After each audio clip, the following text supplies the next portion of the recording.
That way, one last car. Let's see if we can grab a BMW word, because we've tried some of the other brands. Maybe I could ask Daryl O'Young just very quickly before he walks off the grid. Daryl, you were a winner last week, and here you are with Craft Bamboo, your team, and there could be another win.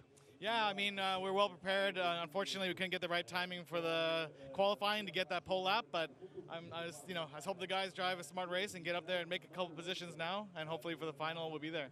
Now, on a scale of 1 to really disappointed, where are you on the not being on this grid scale? Yeah, I'm super disappointed, obviously. Very, very, very disappointed. But no, I'm also really enjoy being on the team side of the things, and yeah, it's really competitive here, all the top teams here, so yeah, really happy to be here and compete. Well done on last week. Good luck for this week. Thank you very much. Daryl O'Young then, winner last week of the Greater Bay Area GT Cup. Right, the klaxon is sounding. We've got, I think, 3 minutes to go before the formation lap. That means I better shuffle off the grid and get back to the booth. And here on the grid, the build-up continues for the Macau GT Cup. Great work from David Addison down there on the grid. Thank you very much indeed, David. Great to hear from the top drivers ahead of this Macau GT Cup and FIA GT World Cup to look forward to over the course of this weekend as well. Daryl O'Young is such a superstar in this region of the world. He's got his own action figure on sale outside the circuit. Confirmation of the grid with Raffaele Marciello lining up alongside Eduardo Mortara. There's a few wins apiece between the two of them on the front row of the grid. Laurens Van Tour and Mauro Engel line up on the next row of the grid. Daniel Juncadella and Sheldon van der Linde line up on the third row of the grid. It's Daniel Serra and Augusto Farfus in the BMW lining up on row 4, and Earl Bamber and Christopher Haase on the next row of the grid. Matteo Carioli and Alessio Picciarello on the next row of the grid, and Kevin Estre and Thomas Preening on the next row of the grid. We have a few more rows, and that includes the number 33 car of Ye Hong Lee alongside Adelie Fong in the Hello Kitty liveried car, and that's been selling a few bits of merchandise outside the circuit as well. Jules Gounon yet to find pace over the course of this weekend alongside Frankie Cheng on the penultimate row of the grid, and on the final row of the grid is the 52 car of Chan Wei An with the Audi Sports boss being on your picture just a couple of moments ago, and the final car on the grid is Marchi Lee in car number 70. Chance to have a look at first of all Eduardo Mortara and then Mauro Engel down there on the grid before the door is closed on what will be a very warm office for the next 12 laps around the gear circuit here at Macau. Beautiful livery on the Porsche as we look inside the cockpit and get ready for the formation lap. We go back to number 32, the top qualifying BMW for Sheldon van der Linde. Sheldon with a time of 2:15.216 yesterday, and he's alongside Daniel Juncadella, who knows how to win in a single-seater and drive GT cars very impressively around the gear circuit here at Macau as well. Ferrari is next, and the car of Daniel Serra, and car number 51 lining up 7th on the grid. Chance for our camera crew to get right the way down the order, because the next car will be the BMW, the Rover Racing Team entered car of Augusto Farfus, who has been a works driver with BMW for many, many years, both in GT racing and in DTM as well. And then we're back to Earl Bamber, lining up 9th on the grid, and a quick wave for the camera before the door is closed. Chance to see Christopher Haase as well. So many world-class drivers showing great pace this weekend so far, but they have yet to start a race. That is coming up in just a couple of moments. That car was quick as well. Matteo Caroli in the 120 car, away for the camera, and that car has topped times in free practice over the course of this weekend, and so too Alessio Picciarello, who lines up 12th on the grid on row number 6. The purple car of Kevin Estre, that car has been repaired and is ready to go racing for Kevin Estre, the number 27 car. Just a final good luck from the team, and then the grid will finally be cleared as the engines fire up and create quite the symphony, quite the harmony of glorious different notes for GT cars. This is going to be great around the gear circuit. 12 laps we have in prospect, and the field ready with the eyes of Eduardo Mortara. So often a winner here at Macau in single-seaters, in GTs as well, known as Mr. Macau. He lines up on the outside of the front row of the grid, and we've got that onboard camera with Eduardo Mortara, and that will be something to savour around the tight and twisty corners of Macau. Raffaele Marciello, the engines fire up, he leads off from pole position. You can see the delight in the eyes of Raffaele Marciello after he put in that lap yesterday, and now the important business of getting heat into the tyres starts as soon as they leave the grid, head off on their formation lap for the Macau GT Cup. This is the first race of the weekend. 12 laps today for the qualification race and 16 laps tomorrow for the Macau GT Cup race and the FIA GT World Cup. Right, pick a winner out of this lot. They are incredible world-class drivers in top-class, world-class machinery. And as they head the way around the gear circuit here at Macau, it's almost impossible to work out who is going to end up on top after this race. Last year in this race we had a titanic battle at the start of the race, side by side, with Raffaele Marciello and Mauro Engel, both of them in identical machinery, the Mercedes AMG. Such a unique tone to that car as well. Very low growl to the car. The car looks to be an absolute beast, and they tame it around the streets of Macau in a way almost impossible as the circuit narrows, with the wall on one side and the barrier on the other. The run down through Melco hairpin, almost too tight to get around the hairpin and complete the lap.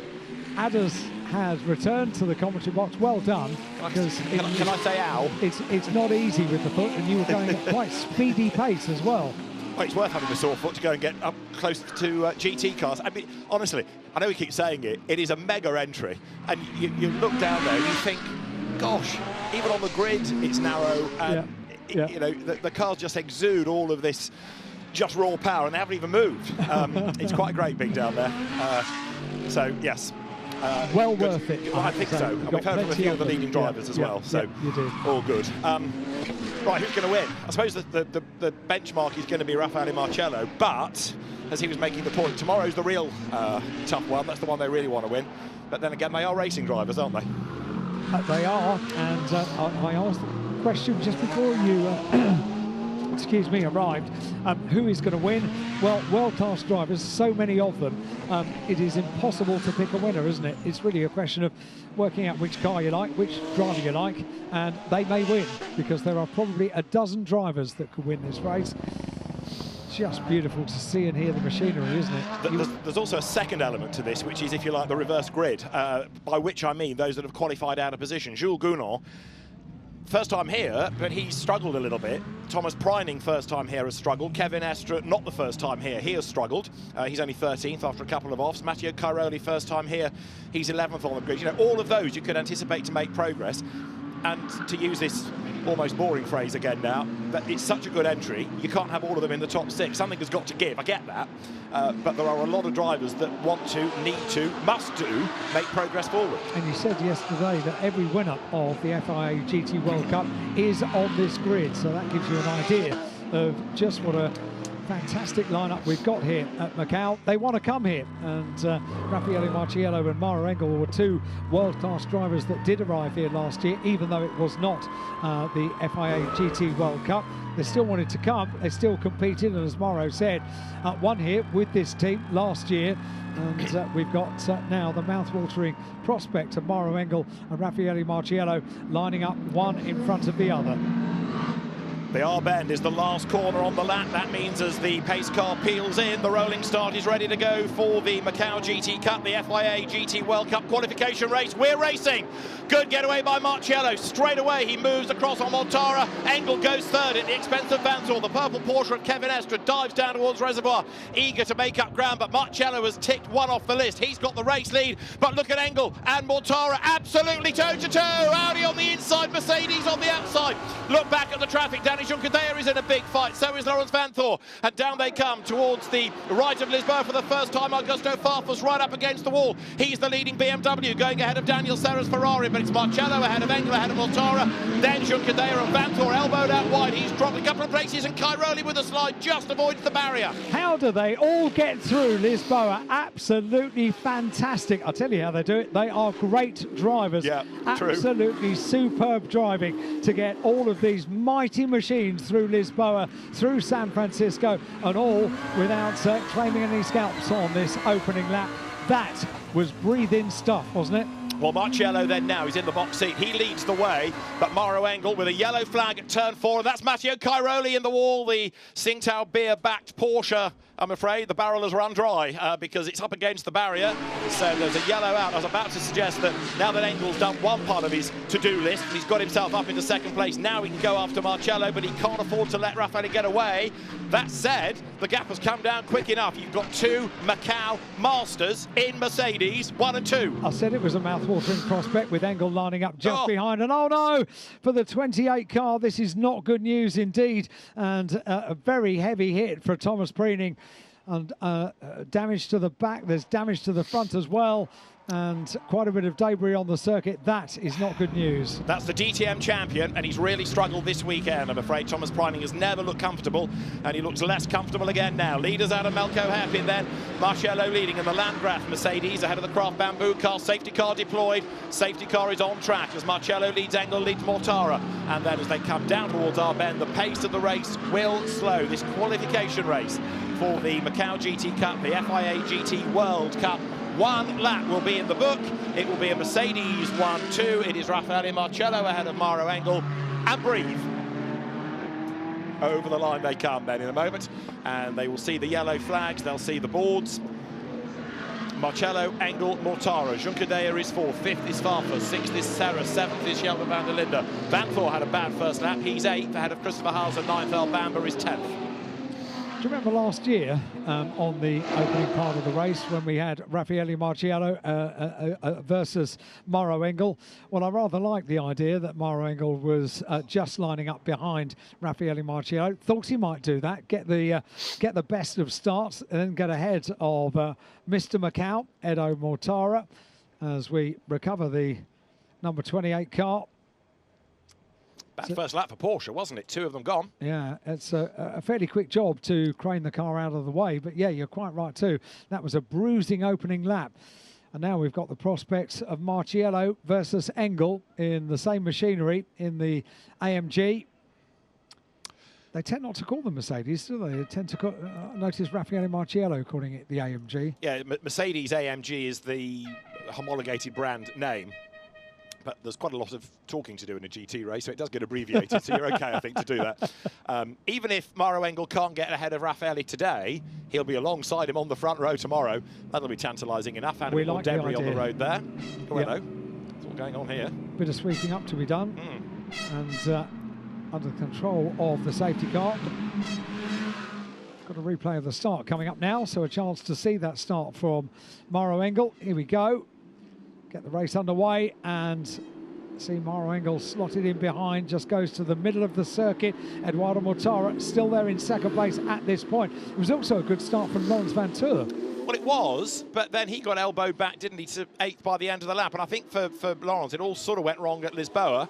But there, he's out-dragged by Danny Juncadella, so he's fallen to 5th. And look at Farfus up against the wall. So in a minute, you'll see the Rover Racing BMW, look, right up against the barrier, just kicked into the air, but he clears Vanthor as well. And Lawrence on the outside here, look, coming into the corner, goes a little bit deep, and he came off the power maybe, and that's what enabled Daniel Serra to jump ahead of him, and Sheldon van der Linde got through as well by the end of the lap. So it all unravelled a bit for Laurens Vanthoor. Still not really sure how they all managed to get through Lisboa and San Francisco, albeit we had the Porsche of Caroli going off just after San Francisco corner. Yeah, good to see the restart. Laurens Vanthoor was quick off the line, however, then gets swallowed up, and that's what you get with such mighty machinery all the way around and very limited tarmac available on the opening lap.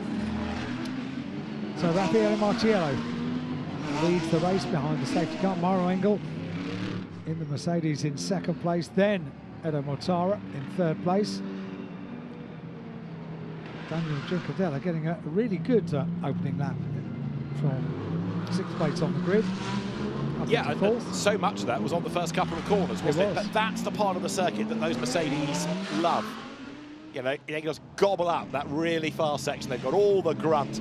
Other cars work well at other circuits, and that's why the balance of performance that operates in GT racing is so important, because you're trying to balance all of these different elements. Bearing in mind what you've got on this grid, the Audi 5.2 litre V10, the BMW 3 litre 6-cylinder twin turbo, Porsche 4 litre 6-cylinder, the Mercedes 6.3 V8. You know, you've got big and small, you've got turbo, you've got normally aspirated, you've got heavy, you've got light. You've got to try and balance them all so that nobody has a massive advantage. And do you know what that means to me? When you go out to the grandstand, you watch all of these cars together, you get a symphony of noise, because they are all different configurations of engine. They all make a different tone. And when you get the two of them, three of them, four of them going through together, it is harmony. It's beautiful. It is. The noise echoes around the streets of Macau. With the barriers, they amplify the sound, they echo it back. The walls on one side, the barriers on the other. It is just a glorious noise. Right, so next year, yes, when you're packing your suitcase, yes, can you bring some of your microphones, and on the Friday, good idea, for free practice, go and stick them out around the circuit, and then we can download Macau GT sounds with 12 different tracks, one per brand, if you like. What a good idea. And I'll buy mine now. Would you? Yes, because I think that would be the perfect soundtrack. I can do that. Yeah, I can make a top quality recording of this. Make a fortune selling it to people that drive Teslas, make them realise what they missed. So at the moment, Raffaele Marciello leads, Mauro Engel is in second place, and Eduardo Mortara is third. It's Danny Giancardella fourth, ahead of Augusto Farfus, and Daniel Serra in sixth place. Got to say, Daniel Serra, as a Macau rookie, has been really impressive for me this weekend, because he's just quietly got on with the job. He's not been a hero, he's just got quicker and quicker and quicker and quicker, and one or two of the others, Cairoli and Priming, rookies both, they're out on lap one, and yet there is Daniel Serra, who has gained places from where he started on the grid anyway. Yeah, doing a really, really good job. I like the idea of this recording, by the way. I'm beginning to think about this. Leave me on my own for a little while. Did you say it would be popular with Tesla drivers? I thought never crossed my mind. I think you did. There, El Bamba, number 22 in the blue and yellow Porsche. The blue Porsche is Alessio Picariello. The white one is Yi Hong Lee. He's been a winner of this event when it's not run for FIA status. So we've talked about all the FIA GT Cup winners. We've got an extra Macau Cup winner, Leo Yi. And in fact, don't forget Mauro Engel. If you look at wins, he's sort of 2+1. He's got 2 FIA wins in this and 1 non-FIA Macau GT Cup win. The fact that they're being ushered to stay on the inside there makes me think it's down at San Francisco where we've lost Thomas Priming, so very early in the lap. Yeah, just on the outside by the barrier after San Francisco on the run up San Francisco Hill, which these mighty machines gobble up. They really do make light work of that hill, but it is quite a hill coming out of San Francisco and heading up to the twisty part of the circuit, past the hospital on the left-hand side, into maternity. The right-hander takes them down to the left-hander at Teddy Ip, with the wall on the left-hand side. Into the Solitude S's, which is the left and the right and the left and the right. Finishing in Payol, the left and the right, to Faroe Hill. And the pinch points at Police and Moorish. We see touring cars going off at Police and Moorish. Imagine getting a GT3 car through those corners, because they are very, very tight. I seem to remember one year there was a track blockage at Moorish. Somebody ran wide and there was just nowhere to go. Yes. That said, we had a track blockage in the GT race last week, didn't we? The Greater Bay Area races. So we're behind the safety car, all of this counting within the allotted time, and within a number of laps as Eduardo Mortara for Absolute Racing gets ready to go once more. He and teammate Christopher Hauser carry the livery of Storm Riders, the fabled story, and he is Cloud and Wind is Christopher Hauser. Another chance to have a look at the start and the jostling for position as they go down towards Lisboa. Mauro Engel just around the outside of the car that started on the second position on the front row of the grid, and a formidable opponent as well in Edo Mortara. Mauro Engel getting the better of that. Great start from Mauro Engel. Edo Mortara will not be happy to be down in third place. No. Watch him on the restart. I noticed a very colourful Audi there with Hello Kitty livery. So at this point, Alan takes centre stage. Celebrating 50 years of Hello Kitty. It is the most amazing brand. If you count up the lines on the cartoon, 14 lines make up Hello Kitty, and it has been the most incredible global phenomenon over 50 years, including the fact we have a little stall outside the Macau Grand Prix selling t-shirts, model cars only available this weekend, of the car that we have for Adley Fong this weekend, and people without tickets to come and see the Macau Grand Prix are travelling here from all over just to get the merchandise. The queue was phenomenal this morning, absolutely phenomenal at 8 o'clock this morning. People on their chairs having been sat there for ages waiting. And it isn't a thing, it's just a brand, isn't it? There's no sort of physical, it's not like a cartoon character, or is it? It's just a thing. As far as I know, a cartoon has taken place, but post-event. So it started out as a little logo on a purse. At all? Yeah. Gosh. And the Kitty of Hello Kitty is Kitty White. She's the height of 5 apples and the weight of 3. She liked baking cookies and playing the piano. She liked music, art and English. Yes, quite right too. And has a boyfriend called Daniel. Dear Daniel. Dear Daniel, forgive me. And he's not sure whether he wants to be a cameraman or a ballet dancer. I think our director has had enough of this. I must confess, halfway through even what I was saying, I wanted to punch my own face. So I'm with him. You had me at 5 apples. Yes. Depends if it's a Granny Smith. I've got to give credit to Andy Fong, though. He's had a lot of coverage, even if he's not been up at the front. He's the driver of that car. He really has. Safety car in this lap, Al. The car looks brilliant, absolutely brilliant. So, a huge amount of thought goes into all of the liveries by the manufacturers as well for this event, because the eyes of the motorsport world are on this event. Throughout the weekend, not just today, but yesterday for qualifying, the day before for free practice. Would you believe people tuning in all around the world to watch free practice?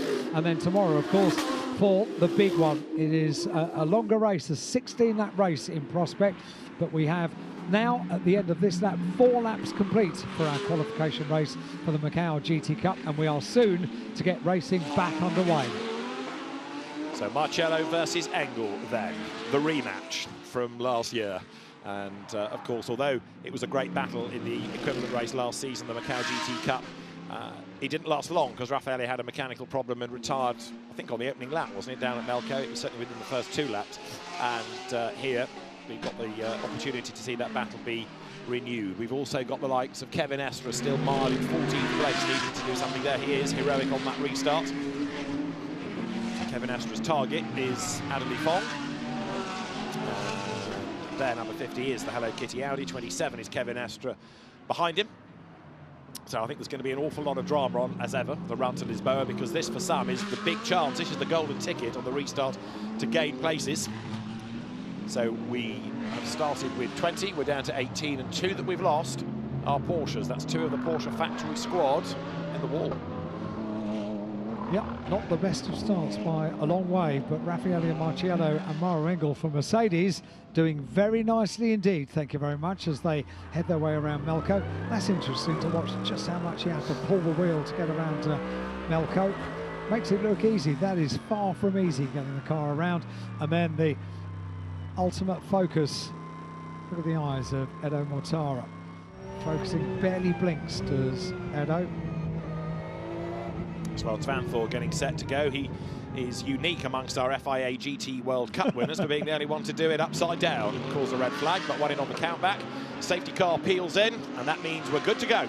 Good to go. The safety car peels off into the pit lane under the control now of Raffaele Marciello, Mauro Engel, Eduardo Mortara. They blast around the final turn to get the race back underway. 4 laps in the book now. How close can Mauro Engel stay to the back of Raffaele Marciello on the run down towards Mandarin? The ultra-fast Mandarin is next. The 2 Mercedes have already pulled out a little bit of a gap between themselves and Eduardo Mortara, who in turn is having to defend from Daniel Juncadella, who is in turn defending from the BMW of Augusto Farfus. That's the run down through Mandarin, and this, the all-important run down towards Lisboa. Mauro Engel right with Raffaele Marciello, pulls out to the left-hand side.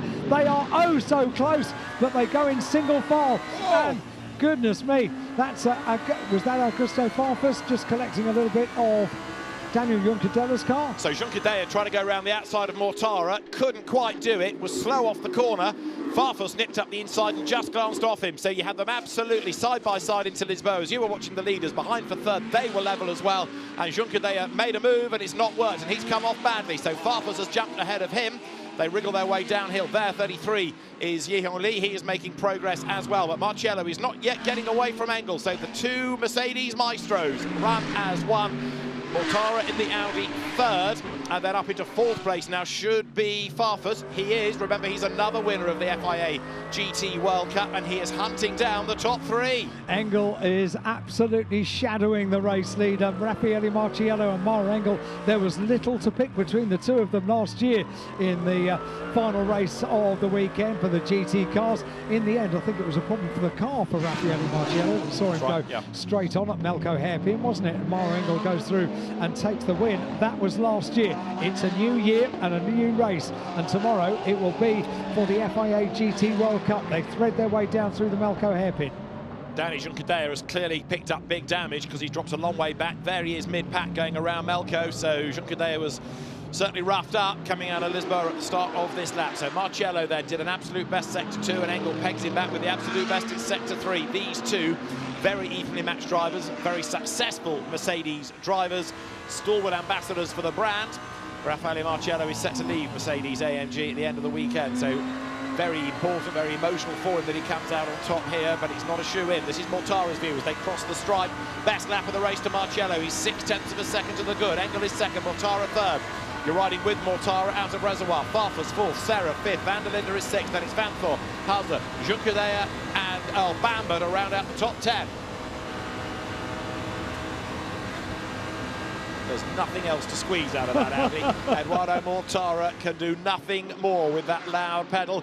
Engel closing up again under braking, and Augusto Farfus in 4th. Really good on that section of the circuit, the BMW. It was the same in qualifying yesterday. He's done an absolute best first sector. It's been a slow burner before the BMW in this race over the course of the weekend. In fact, it was a little bit of a slow burner the year that Augusto Farfus won the FIA GT World Cup here at Macau.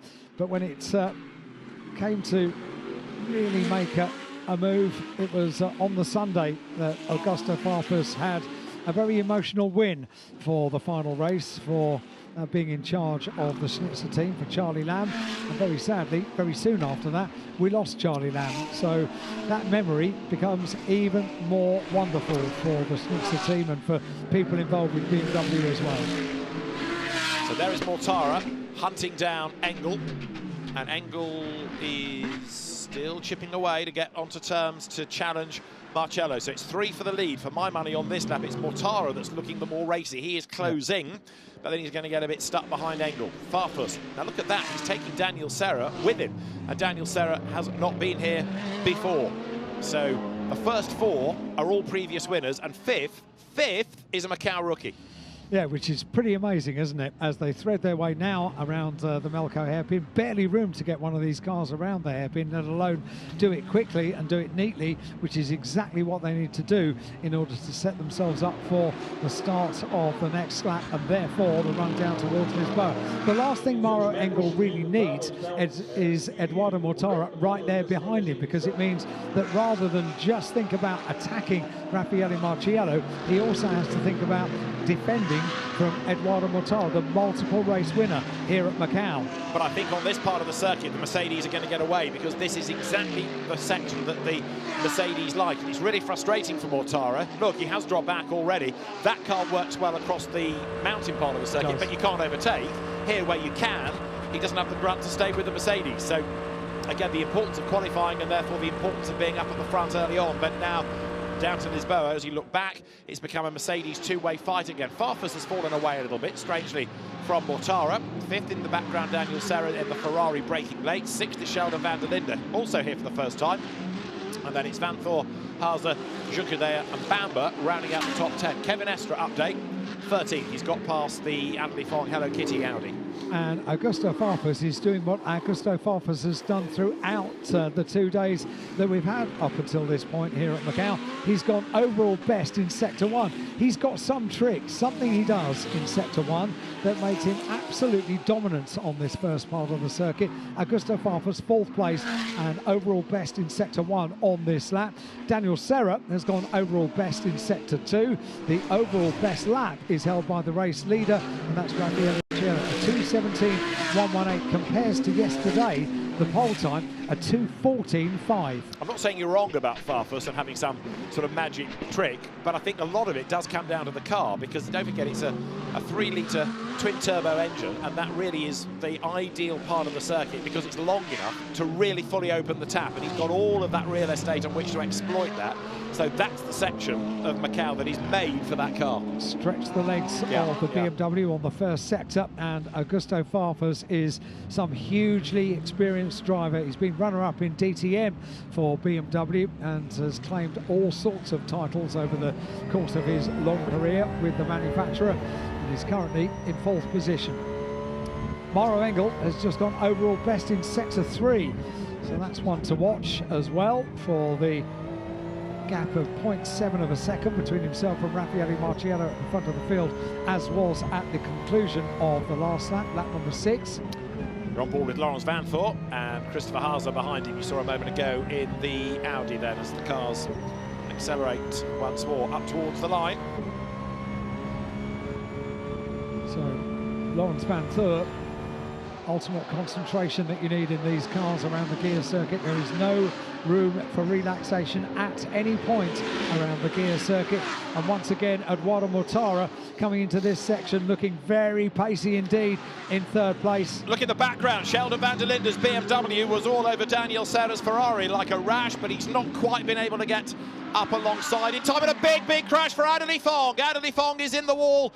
It's goodbye, Kitty, because that, I'm afraid, has done damage to the barrier. There's debris all over the racetrack. We're going to have a safety car, and Adelie Fong's Audi is out of the Macau GT Cup. Safety car is called, and that is a very badly damaged Audi. It was sideways, it hit the wall, and he tried to turn away from the next wall, but he just couldn't. It speared it across the road at huge speed.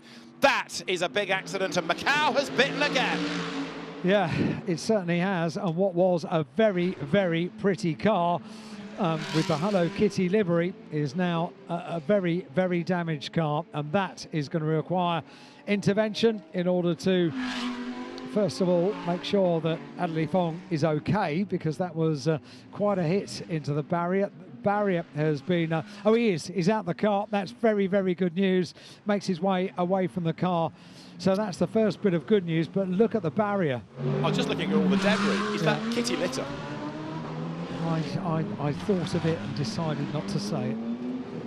Thank you.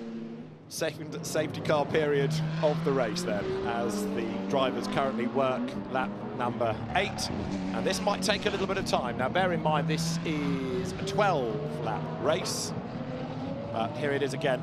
Just lost the back of the car, glanced off the wall. It's got damage already, and look, you can see him trying to steer away from the barrier, but there's no chance. In it goes. The good news is that's recticel more than barrier or concrete, but even so, look at the damage. It's like a bomb going off, isn't it? The car just explodes. It is, absolutely is, and the absorption of energy is so well shown on the slow motion replay, and everyone else threading their way through to try and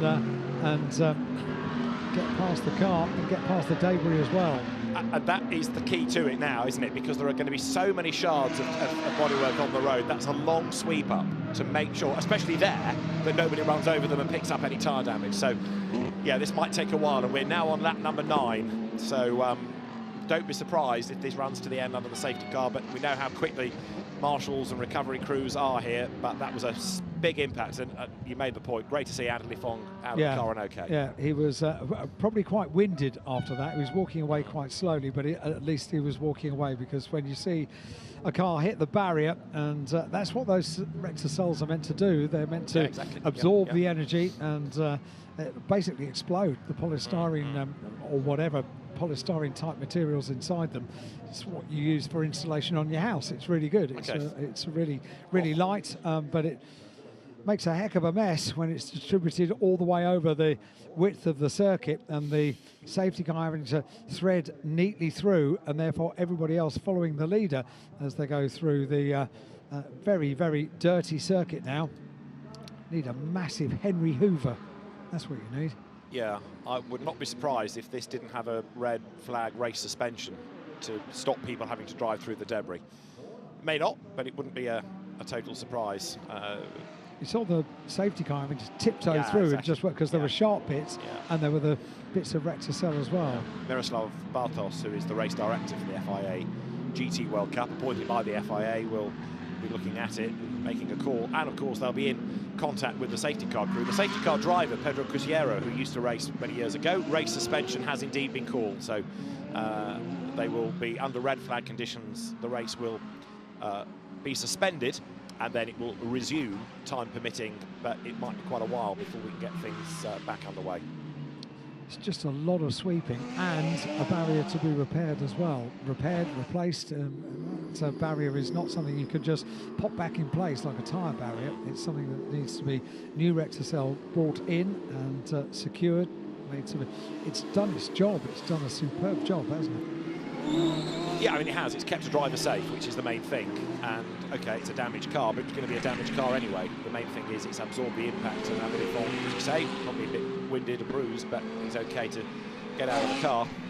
So they will return to the pit lane, and then we will await further news. Of course, the timetable had slipped a bit anyway by stoppages in the Motorbike Grand Prix this morning. This ended up actually starting on time, did it? Right. Which was pretty good. Yeah, they did a good job. We were at one stage 40 minutes behind today, so a huge amount of time was made up. Yeah, the opening of the pit lane for the GT cars was as per schedule, so really good work, and that's really testament to the fact that the touring car drivers behaved very well indeed, and we had no interventions or stoppages during the touring car race, which is a good thing to see here at Macau. It's so easy to have a race that has stoppage or safety car after stoppage and safety car. So good work by the world-class touring car racers that we've got here this weekend. They helped us get back onto schedule. So it'll be a gentle in-lap, and then the Pirelli technicians will go make sure that all those tyres are in good order after having to pick their way through the debris. Matteo Braga and his team will descend on the pit lane and have a look at the rubber. But clearly it's going to be a reasonable amount of time to sort out the circuit. But a huge impact, so it's good to see that Adley Fong is okay. Well, it's been dramatic as we expected, hasn't it? Always is. Every race at Macau is dramatic, and when you put dramatic cars on the circuit as well, inevitably you're going to have the potential for accidents over the course of a race. 12 laps today, 16 laps tomorrow.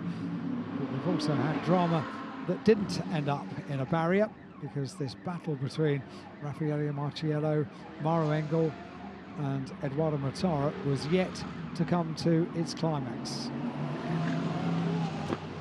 So we have lost 3 cars from the original 20, and whether the Hello Kitty Audi can be repaired for tomorrow, I think, is a moot point. That was very badly damaged indeed.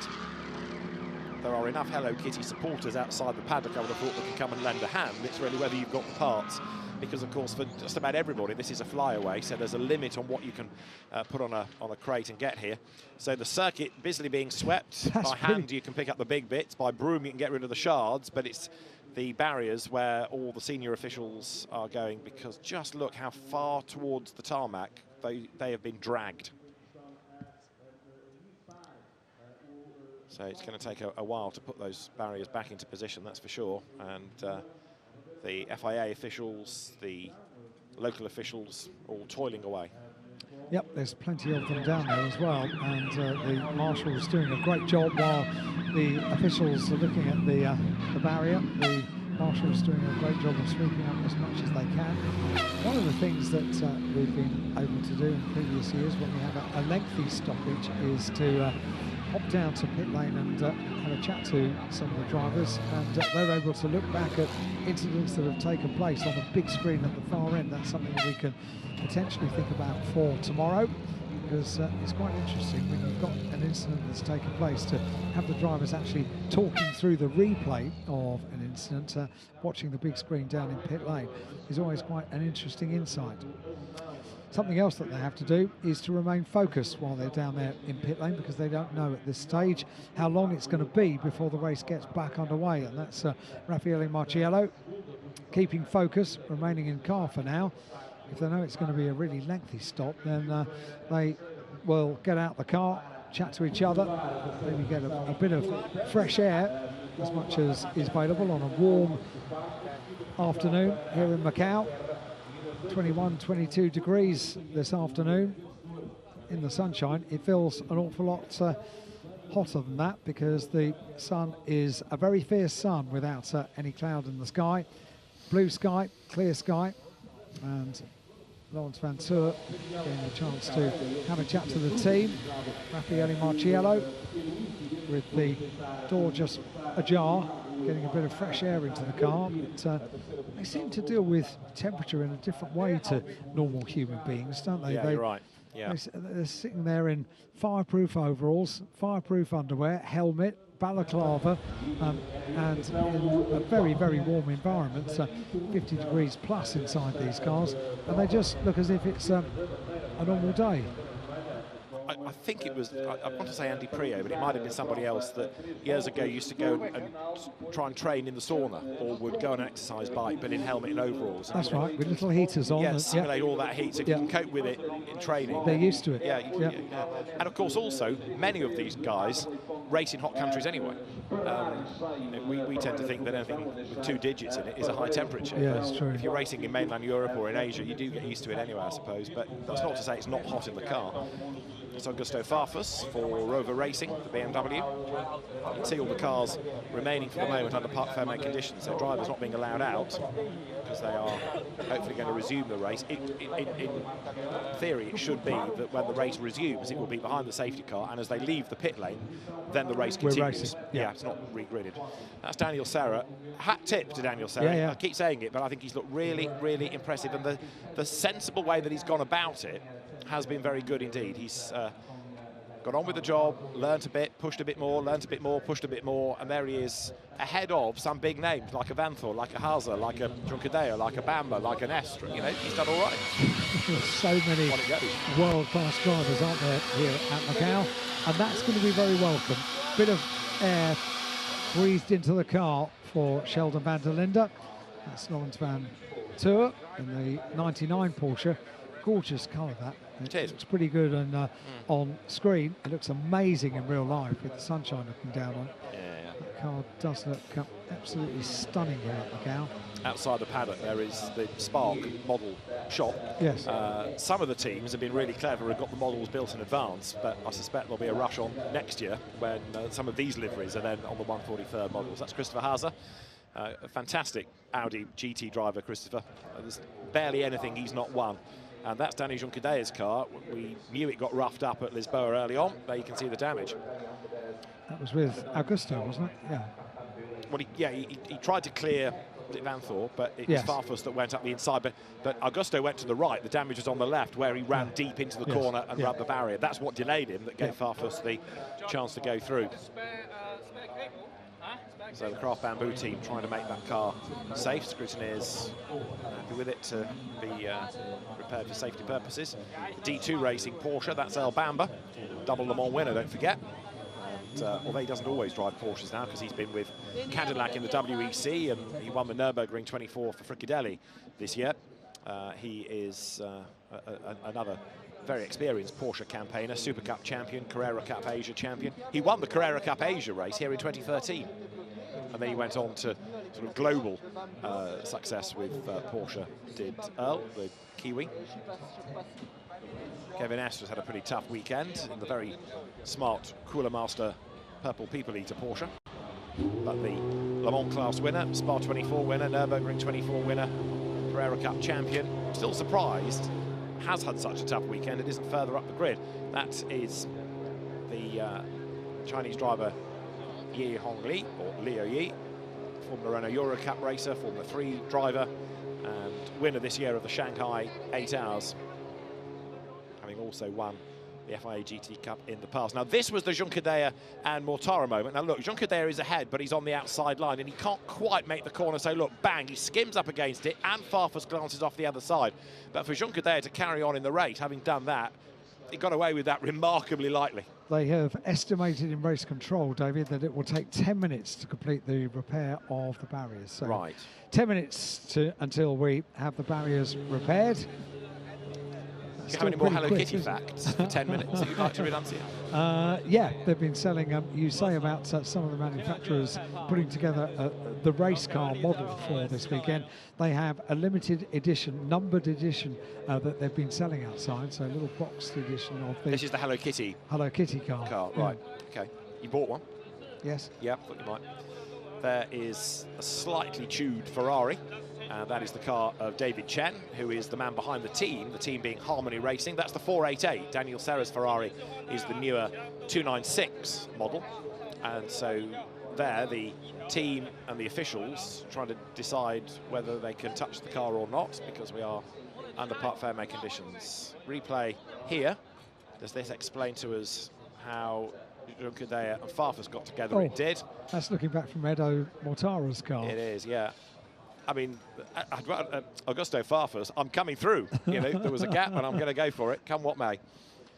So the car's in order, sitting in the pit lane. There is the very popular Marchi Lee, standing next to his car.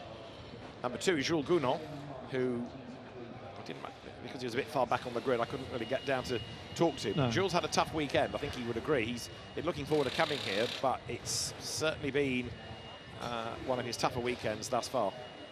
It's an eye-opener, isn't it, when you come to Macau for the first time? And Jules Gounon is one of these world-class drivers that we talk about so often, but yet to really master the gear circuit here at Macau. Still working on the barrier. Estimated time was 10 minutes, probably about 3 or 4 minutes ago. Is that a big bin liner? Yes. It is, isn't it? Yes. Well, you need a big bin liner because there are lots of bits. You do. Yes. Yeah, Jules Gounon's been racing in Europe, in Fanatec GT. He's been racing in IMSA in America. He's been racing in British GT this year, but first time here. And Jules is one of those rare drivers, if you look at his CV, that's not always been linked to one manufacturer. Some people are signed by a brand out of single-seater racing, and there they stay. Jules was the German champion in the ADAC GT Masters for Corvette. The same year he won at Spa for Audi, for Santalok. He's gone on to win at Bathurst for Bentley and in Mercedes as well. He was part of that Bentley squad, so, you know, now Mercedes, but 4 different manufacturers. And bear in mind that he came to prominence, first of all, racing Porsches in Carrera Cup France anyway. He is one of, I would offer you, the more versatile drivers in terms of jumping from brand to brand and delivering it all. It's just been noted on the screen that teams are allowed to work on the cars. Pretty sure I saw that correctly. Yep, teams are allowed to work on the car when in the fast lane, which is covered by the regulations. So if anybody does need the car titivated before we get this race back underway, then they are allowed to do it where the cars are parked now, which is in the fast lane of pit lane. Lawrence Van Thor staying in the car, many of the drivers at the front doing so, rather than hopping out and getting some fresh air, but they're staying focused that way by staying in the car. If you get out, there are more people, there are more distractions. That's the thing, there's plenty of distractions, there's a chance to chat to people and take your focus away. Look at the focus on Edo Mortara's face. Absolutely